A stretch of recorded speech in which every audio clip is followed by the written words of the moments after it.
शादी के बाद नीता के ससुराल वाले उसको मायके नहीं आने देते थे।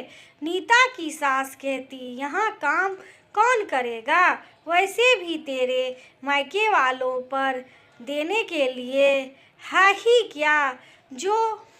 जो परेशान होना।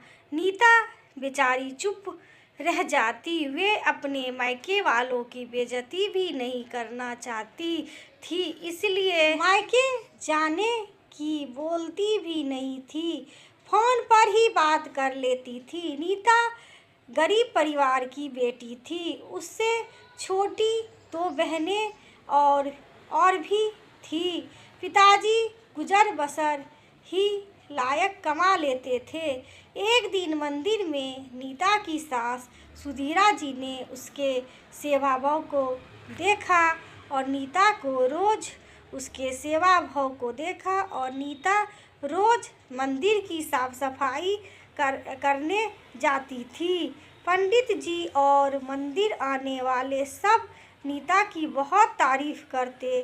सुधीरा जी को ऐसी ही लड़की चाहिए थी जो घर संभाल ले। पैसों की कमी तो भी नहीं थी उन्हें। पंडित जी से बात करके नीता के घर रिश्ता मांगने पहुंच गई। नीता की माँ तो खुश हो गई कि भगवान ने उसकी सेवा का आशीर्वाद दिया है। इतने बड़े घर में रिश्ता जोड़कर बिना दहेज की बात सुनकर नीता भी मना नहीं कर पाई।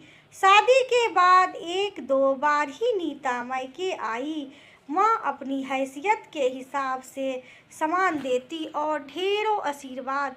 नीता मायके जाती तो उसके चेहरे पर अलग ही निखार आ जाता। सबसे मिलकर और वे कई दिन तक खुश रहती। पर अब कुछ महीनों से मायके ना आने के कारण नीता बुझी बुझी रहने लगी। उसके पति रंजन को भी फुर्सत नहीं मिलती काम से। नीता मन की बात तो और ज़्यादा दुखी सी रहती।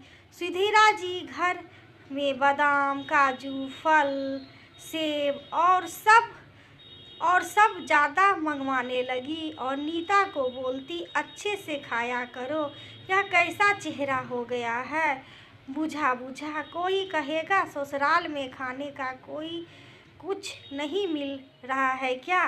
नीता कैसे समझाए कि रौनक अपने आप से ज़्यादा आती है, खाने से नहीं।